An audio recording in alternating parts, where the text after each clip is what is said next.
O jornalista Andrei Neto, correspondente aqui do Jornal Estado de São Paulo, lança nesta quinta-feira o livro O Silêncio contra Muammar Gaddafi, no qual ele relata como foi a cobertura que ele fez na Líbia durante a revolução contra Muammar Gaddafi. Inclusive, ele fala sobre o sequestro que ele viveu durante 8 dias durante uma dessas viagens, né, Andrei? Queria que você começasse contando aí do sequestro, que é o ponto mais curioso para todo mundo, mas eu sei que o livro não é sobre isso, né?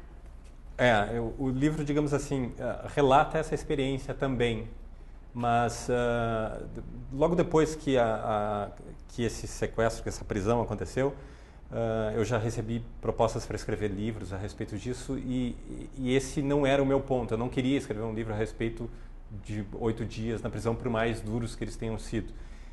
Eu queria escrever um livro a respeito da revolução na Líbia, porque eu julgava que essa revolução era, até então, talvez a mais emblemática, e talvez ainda seja a mais emblemática da Primavera Árabe.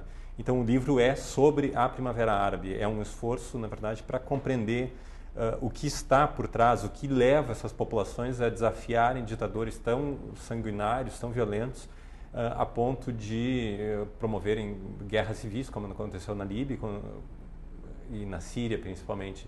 E você vê, os efeitos estão acontecendo ainda hoje no Egito, na Tunísia. Existe uma efervescência em toda essa região. Era preciso entender isso. O meu desejo era entender isso. E esse livro é um esforço de compreensão da Primavera Árabe, digamos assim. E como é que você conta isso? Por meio tem outras pessoas envolvidas aí, tem outros personagens? Sim. Esse livro começou a ser escrito em terceira pessoa, ou seja, eu contava a história dos outros. E eu passei durante 2 ou 3 meses escrevendo dessa forma, porque eu não queria me colocar no livro. E em determinado momento eu cheguei à conclusão de que não, eu estava violentando a história do livro, porque era realmente a minha visão da Primavera Árabe, a minha visão sobre a Líbia. Então precisava ser escrito em primeira pessoa. Mas eu não deixo de contar, e essa é, a meu ver, esse é o diferencial do livro, eu não deixo de contar os personagens dessa revolução, quem foram os jovens, quem foram os intelectuais, quem foram as pessoas comuns que fizeram a revolução da Líbia, que derrubaram o regime e que perseguiram até a morte, uma morte violenta, um ditador reputado como uma espécie de Bin Laden dos anos 80, um tirano, realmente um tirano da nossa era, né? E como é que você vê, então, já que é sobre a sua visão, como é que você vê a Líbia hoje, como você viu naquela época, que você acha que tem, como você enxerga também o futuro de tudo isso que você passou? Difícil resumir, mas como é?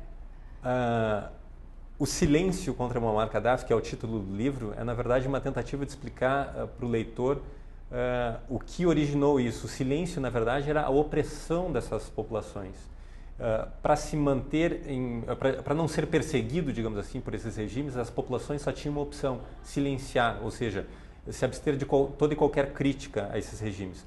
O que eu percebo que já mudou e que a Primavera Árabe trouxe para o Oriente Médio é justamente essa capacidade de crítica da população. Eles ainda não têm democracias estabilizadas e ainda vai demorar talvez décadas para que elas se estabilizem. Eles não têm governos formados. No caso da Líbia, é um governo muito precário, que não tem autoridade, não tem uma força policial, nem sequer, muito menos um exército capaz de garantir a segurança nacional, por exemplo.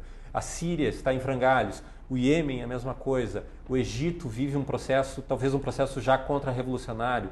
Então, é um momento de grande instabilidade que teve origem ali no final de 2010, início de 2011, e que é um processo que ainda vai levar vários anos. Então, que partiu desse silêncio e que chega a uma liberdade de expressão finalmente. Então, o que mudou, a meu ver, desde então, é a liberdade de expressão.